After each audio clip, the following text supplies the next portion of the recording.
Right, 20 May 2024, and today I've got yet another update at the beginning of the week on a Monday, and I like Mondays. Mondays are my favorite days of the week because I get to rest on the weekend. So today, let's quickly go through what's happening, and this is to do with the intensifying fight between General Chiwenga and obviously President Mnangagwa, the president of Zimbabwe currently. And I've been saying that this fight is going to come out in the open, and these things are going to go worse and worse as time goes on. So what has happened is that Auxillia Mnangagwa has continued a campaign against General Chiwenga, and also currently the wife. She's also started going against the wife, Miniyothabo. And this became even more apparent this week when Auxillia Mnangagwa boycotted the Miss Zimbabwe Universe competition for the models that happened at the Hippodrome. And this competition had a lot of problems because it did not have enough support from government. You would expect that they would give a lot of support the same way that they've been giving the cookout. And as this is a tourism event, so Miss Universe Zimbabwe is meant to promote Zimbabwe in a way of tourism. And did you see the minister of tourism there? Did you see Barbara there? She was not there because this is something that angered Auxillia Mnangagwa. Auxillia Mnangagwa, the people around her were not allowed to hang out there, and they knew that if they went there, they'll be in trouble. So people like Murora here would expect to see her over there. And as I said, Barbara, we thought she would be over there as the Minister of Tourism, but she was not there. However, there were many other people there. There was, so let me show you here, Grace Mugabe with Madam Boss over here. And I think Bona was over there too. And I'm just showing you the one picture that I could find, Miniyothabo herself with Madam Boss. So you can see that there were people there. Zodo was over there, but Auxillia Mnangagwa herself, she boycotted the event. We also had people like Britta Masaletulini. Okay, I always thought it was Masaletulini. It's Masaletulini.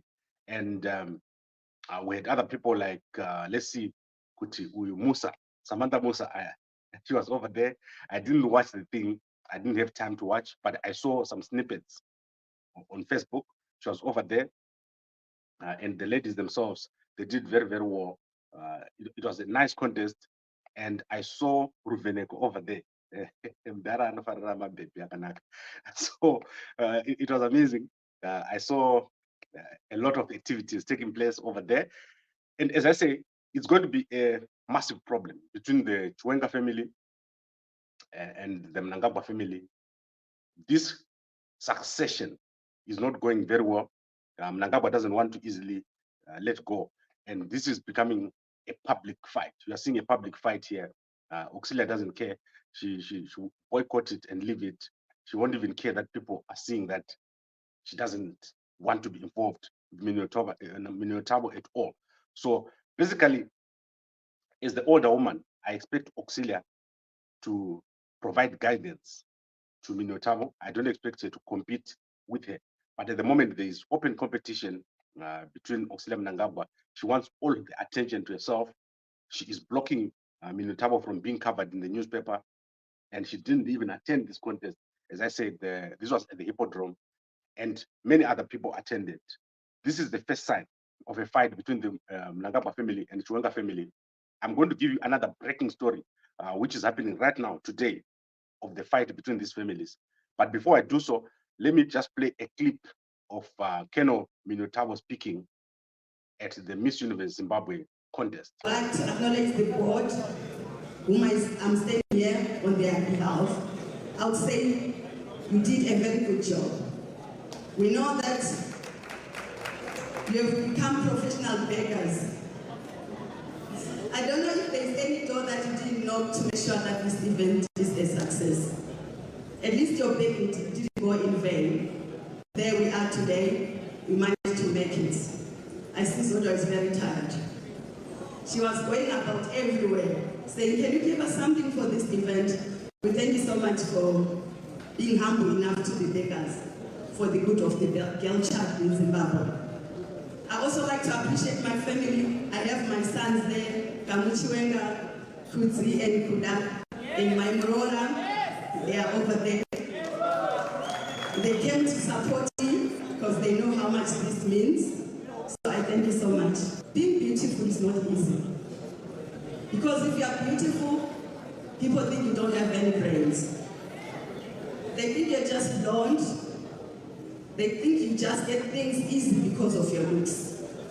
But I want to celebrate the girls because they're showing the world that we are not only beautiful, we are also intelligent.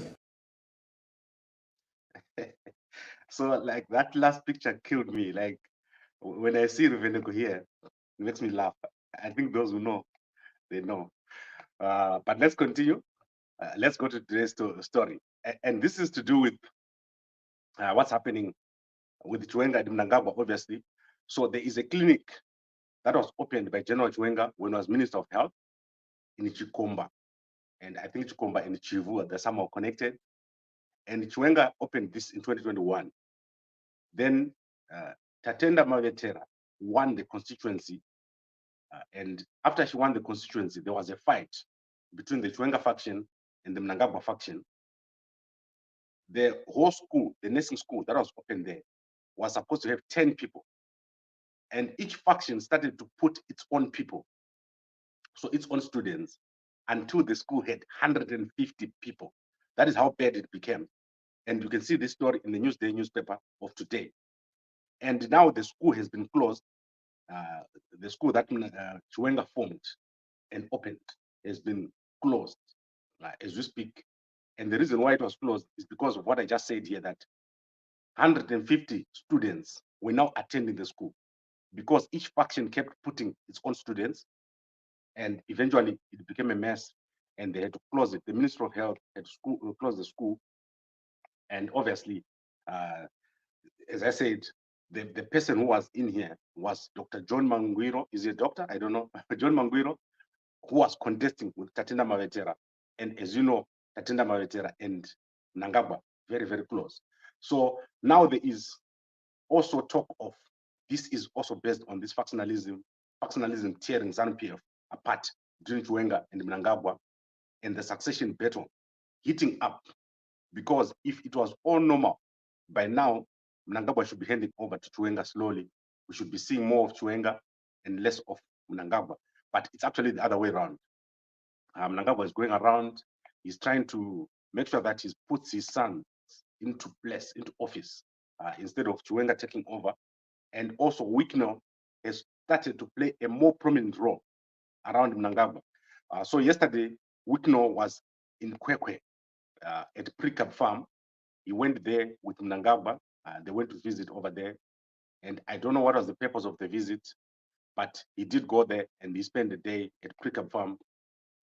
And it's probably one of those things that is happening because Mnangagwa is trying very hard to raise funds. Because as I said to you, Mnangagwa seems to have no money. I do not know what's happening, but he seems to be looking for money. That is what I think.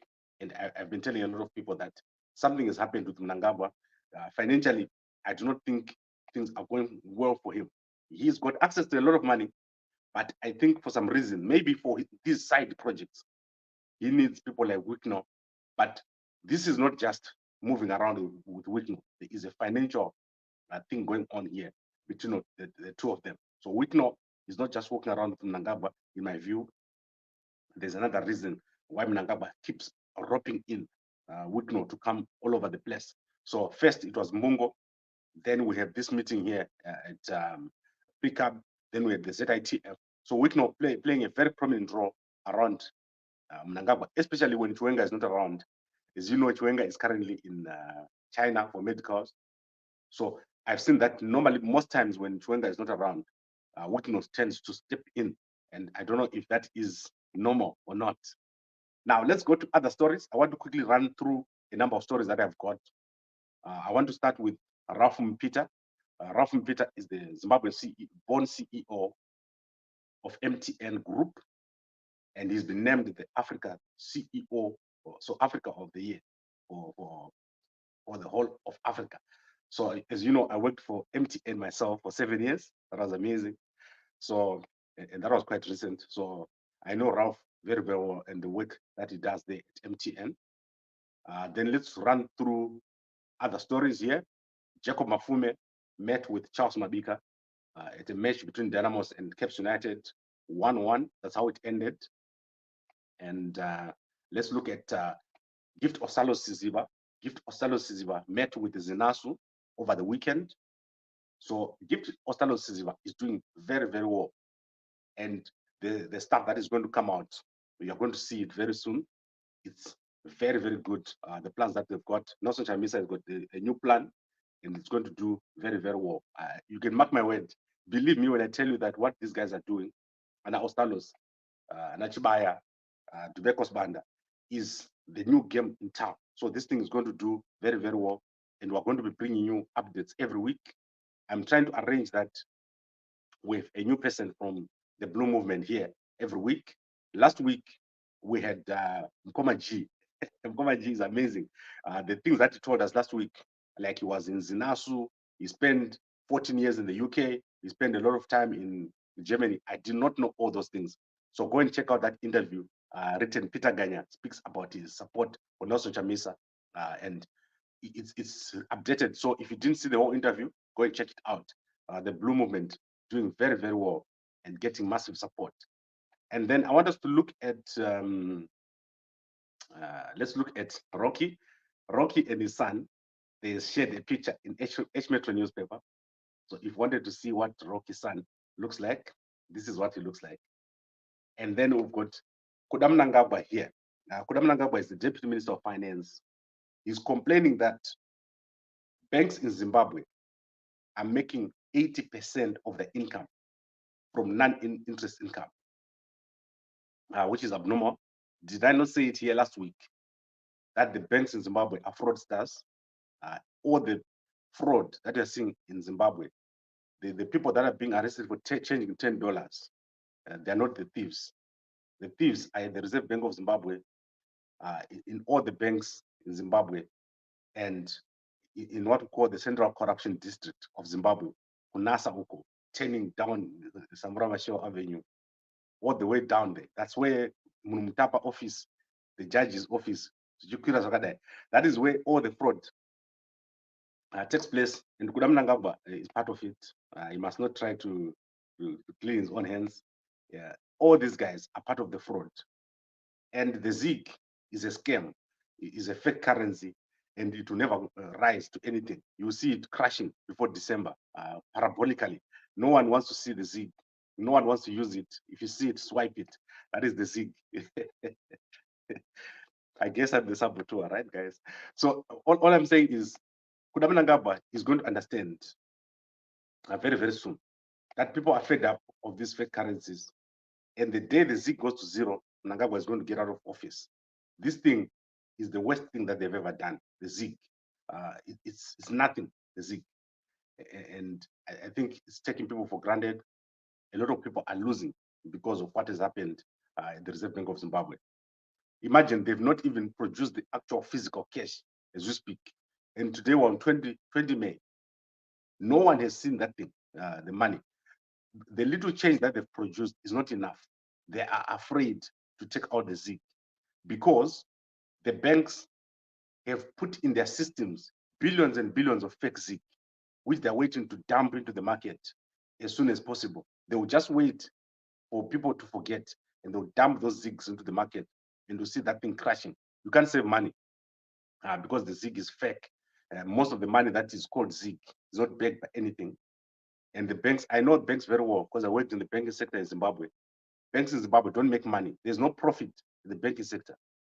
All the money they make is from stealing from ordinary people and also from this non-interest income that Kuda is talking about. Non-interest means if you make a mistake at the ATM, $10. If you deposit money to a bank, $5. That is nonsense. That's not banking. That is what is happening in Zimbabwe. If you print a statement $1. So that is not banking. That is why you see Kuti, Banakuda Mnangagwa, they're complaining. But my biggest problem is this, arresting innocent people who are not doing anything wrong. We've got 224 people currently in jail who were trying to buy airtime, and they bought it from undercover agents, and they got arrested. 224. Today, Tendai to be appearing in court, representing one person who has been in jail for 2 weeks for trying to buy airtime. So when they approached an undercover agent, the undercover agent gave them 130 zig for $10. He got arrested. He's a father of 2. He's currently in jail as you speak. So Anna John Mishavan, whatever you're doing is evil. And the guys with ZANU-PF, you can see kuti atidi vanoita vanhu vezanu zvokusunga vanhu July. So all I'm saying is, do not arrest people, and have a respect for people's savings. It's not right what is happening in Zimbabwe currently because of the Zig. So let's see if I've forgotten other things here. Let's see if I've not covered anything else. I've covered most of the stuff that is here. I want to now go to a community story and some sports stories. Let's start with the log. Who is who in the Zimbabwe Soccer League? So if you look at the Zimbabwe log right now, it's looking like this. So Manica Diamonds is now at the top. You can see also the scores there. And then we've got FC Platinum, number 2. Highlanders has gone down to number 3. And we've got Chicken Inn over there, Simba Bora, Caps United. So at the top, you still have quite a crowded field. But Dynamos is slipping down, but they're not yet in relegation zone. So Yada is doing very, very well. They've moved out of relegation zone, and I'm sure they'll soon be at the top there. The impact of Kama Billiard is starting to be felt as he settles into the Zimbabwean league. So he's playing a bigger role, but we've got these other teams that are in the bottom there. But I think Yada and Dynamos are going to move much higher. Those are the teams that are being followed by most people here. And then I want to look at the story of Charity Ngundu here. Charity Ngundu, you saw her last week, and Stan Jacha. So Stan Jacha, who is based in the UK, apparently went to a funeral and saw pictures of Charity Ngundu, his niece, and he asked to marry her, and he's going to be marrying her. Charity Ngundu has spoken out to the H Metro, and he said, oh, well, she said, there's no problem with this marriage because she agrees to it, and the family has already paid the fine. So she said it's fine for her to be married by Stan Jacha, who is the uncle. And she says in the family there are even worse marriages than this among relatives. So she said there's no problem with hers. And she told the journalist from H Metro, so you can go and check out H Metro newspaper. And then here I've got, I don't know Linda Jumbe. There's a notice of Linda Jumbe's passing after a brief illness on 19 May 2024 at the Borodo Trauma Center. She is survived by her mother, Stembeni Bernadette Jumbe, her father, Fulbert Alexander Jumbe, 4 sisters, Cynthia, Iris, Jennifer, and Jean, and brother PJ. So if you know Linda Jumbe, she is passed away. So I don't know who is Linda Jumbe, but she's got a full advert in the newspaper. So I think it was interesting to me to say maybe most of you guys would know who she is. And I've Googled her. I saw she was quite active on social media, but I do not understand the significance, but maybe someone here will tell me. So I want us to bring this to an end. It's obviously a very interesting period that we're entering. Chiwenga and Mnangagwa. This is going to become quite dirty, but there's also Mchangwa in the mix. So if Chiwenga does not make a move, Mchangwa is going to become president. And I'm going to unpack why Mchangwa is in the position that he is. I've talked to my brothers in the military, and they've advised me what happened for Mchangwa to get where he is, and why there is so much happening around the three. So Mnangagwa, Mchangwa, and Chiwenga. There is a big story between these three of what happened before the coup. So let's look at what's happening there. But certainly, Chiwenga is right now in a very, very precarious position if he does not move. So many people in the military are actually very concerned about Chiwenga, that he moves too slowly and eventually he's going to lose out. You remember when I mentioned this chair, the day I told you that there is a significance to this chair, which Chiwenga did not attend at Mbungu. And on that day, Mnangagwa actually attended this conference. This was the beginning of everything. You are going to see massive, massive developments within ZANU-PF. ZANU-PF cannot handle succession. The only way ZANU-PF handles succession is someone is going to get taken out. They do not know how to pass the baton from one person to another. It has never happened. There is no one in ZANU-PF who has ever been handed power. And this is something that's going to happen over and over and over again, because these guys don't understand that when you're in office, you are there for a short while, then you leave for other people. So we're going to see massive developments between Chiwenga and Auxillia and Miniyothabo. It's going to be happening every so often. We're going to be seeing a lot of that. So let's go to the comments and quickly bring this to an end. And I want to start here with Edwin. Say, Sakamchangwa and dear third force here. So as I said, the third force, no one knows who the third force is. And they've been trying to smoke out the third force. The third force is a business, political, and military structure that is fed up of the Mnangagwa and Chamisa politics. And they want a new order, which will lead to a transitional authority and a new government in 2040. That is what I defined the third force as last year, before most of you knew about the third force. The third force is very, very powerful. And there's a billionaire within the third force. So that is all I can say. Mnangagwa is not a billionaire. Mnangagwa is not even all that powerful. But he is in ZANU-PF. He's quite at the top. And if he declares his intention to be president, then he becomes someone quite at the front. The problem is right now, no one has declared their intention. And the only way the third force can come into office is by taking out people. So someone, if you see people being taken out, eventually the third force will come out in the open. And then mafira kurewa weganda dema ko duty free grocery yakazonzi yatanga rini vanhu vanofana nzara kumusha. Yes, I haven't been following that. I'm going to follow it up for you. Robert say, is Jonasi alive? Why has he not shown up in support for the ZIG? I asked Jonasi to talk to a journalist about the ZIG. I don't think he supports the ZIG because he's got no ZIGs himself. Jonasi, he understands ZANU-PF very, very well. ZANU-PF can only use you, but they can never give you anything. Then Ray Mfudza says, good morning, Mr. Gambakwe. Appreciate your work we are doing. Yes, I'm doing God's work. Gambakwe Media is a spiritual channel. And guys, yesterday I went to see a cruise ship. So very soon, I think I'm going to take a trip with the cruise ship. I want to go all over the world. So I just went to check out the cruise ship. You can go and see the video I did yesterday at the terminal there in Cape Town. So I'm planning to go over there. And then Mkoma Kenny says, watching from Canada, it's still Sunday this side. Thank you very much, Mkoma Kenny. And I want to end with a statement on the intention of what we want to do with Pastor Messiah. So we'll never end this story or any broadcast without talking about Pastor Messiah. So Pastor Messiah was abducted and murdered in Mabuku in November and was killed after the candidate for the CCC was recalled. And during the rerun or the election that came after, he was abducted and killed.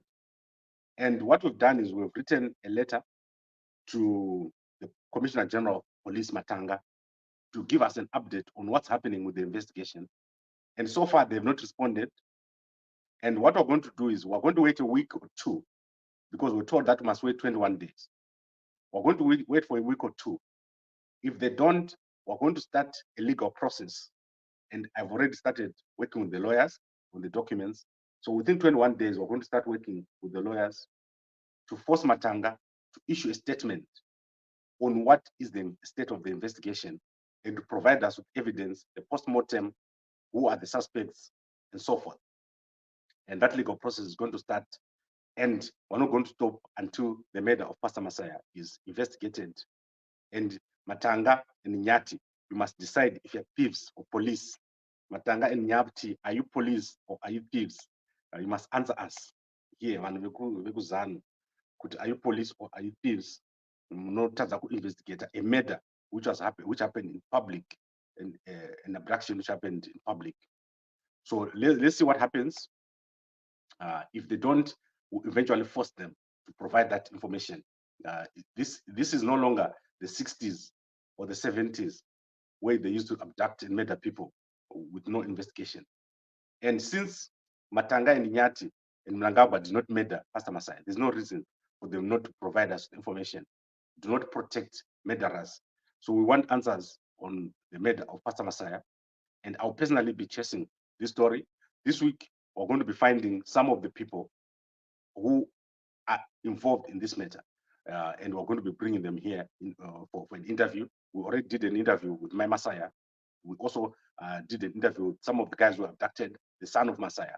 So it's a very close issue to us, and we're going to be following it up. And I hope that everyone supports this effort until we get it to its logical conclusion. So thank you very much, everyone, for watching.